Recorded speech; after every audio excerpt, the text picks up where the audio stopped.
lines I took out of that was a great line: with growth comes guardianship. And I think that really speaks to all of us here, and I really loved the way they tailored the welcome to this organisation and the people that are here. It was also then really good to hear from Rob Flanagan as the chair of the Financial Services Council.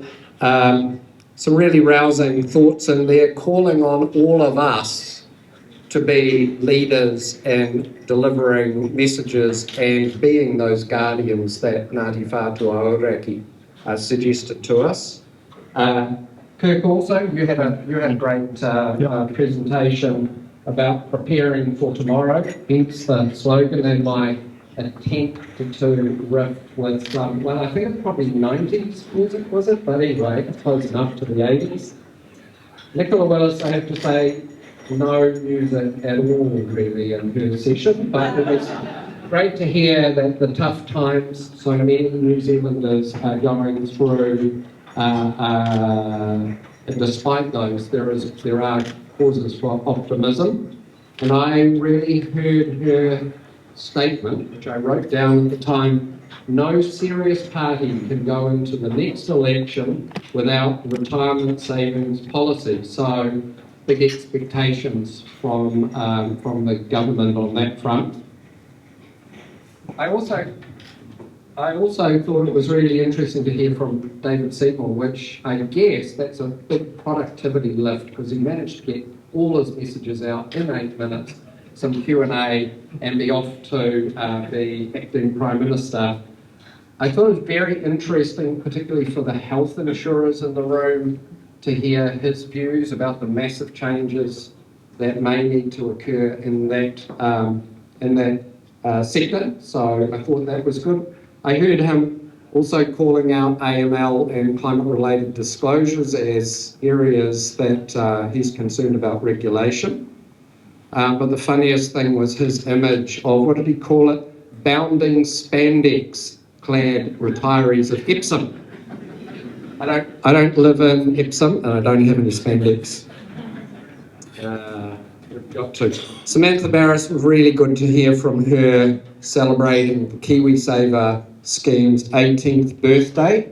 There's a lot in that metaphor when you think about it, just on the edge of adulthood.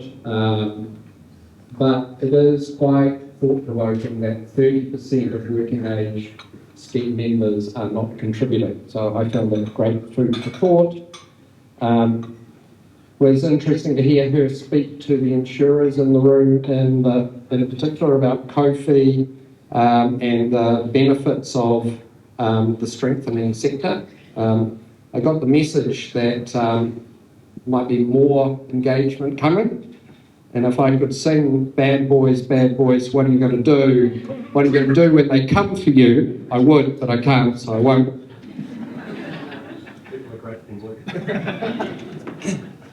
But then we went on to our own answer to the Human League when we had Samantha, Paula, Gronya and Blair talking to us about regulation. And there were some great little moments in there. I thought I loved Blair's sports metaphor about you don't change the rules every game, and they should be clear enough that the players know what they are before they go on the field, so you don't have to blow the whistle a lot.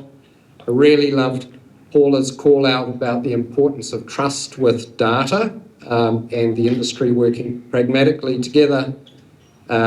Samantha was talking about compliance being a boardroom issue, not one to be delegated, which I would say actually it's both. There's a lot of very dedicated compliance people who are here who I know do the work that enables their boardrooms to be confident that they're doing the right thing. I'm fascinated by some of the insights that Gronya gave us. I'm not a barber, I'm not a hairdresser. I'm using both less often than I used to. But I think it is a really good thing for us to reflect on. Kiwis love legislation. Do we really need it? What can we do without government intervention? Nearly there, guys.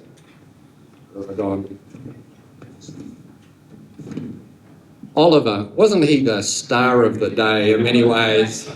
there was a great kind of break when we all had to run out because of a fire alarm, possibly triggered by someone in the bureaucracy who was a bit nervous about what he was talking about. I don't know. I found it quite confronting that he thinks New Zealand's anthem should be "She Works Hard for the Money."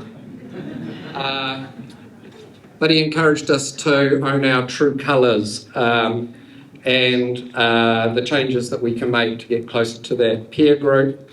The Dress for Success moment I found really moving. How fantastic to hear how the little things that people are doing are making changes in people's lives. So that was a real highlight for me. Then we had the master classes. I won't go through those, but I will have a kind of call to all of you on the big picture. It's very clear to me from both of the politicians they're quite early in a sort of pre-election mode, but they are thinking about that. This is a great moment for us as an industry to reflect on what we really want, to build on the great work, Kirk, that you and the FSC do, but we all as participants need to lean in to help build those better outcomes for the country, which were the sort of things we don't need to move to Switzerland. We can build our own Switzerland here. So I thought that was fantastic. So that lastly, I just wanted to say a big thanks to you, to Rob, to Amy, to Vanya, to the whole FSC team for creating such a great event. So thank you to you guys. Thank you, Kirk. I'm not going to build at all on that. I'm just going to say thank you for the drinks. I do want to say thank you to the speakers, to the sponsors, to the team. As Llyod said, this is nearly a year in the planning these conferences. The team do an incredible job working incredibly hard to make this happen, so I really want to celebrate them, and we've still got another day to go. And also want to thank you, the participants, because we're not going to have a conference if you don't show up. So thank you for your contributions. I know through the masterclass process what we're trying to do is we're trying to capture the leadership moments that you're able to leave in the room for us so that we can take those and create we can create, transform for tomorrow, basically. So we can create some of the futures that we know that you want, that your customers want, and probably that your staff, and to just quote Paul, your colleagues might want. So with that, let's have a little drink. Very good. Thank you. Yeah.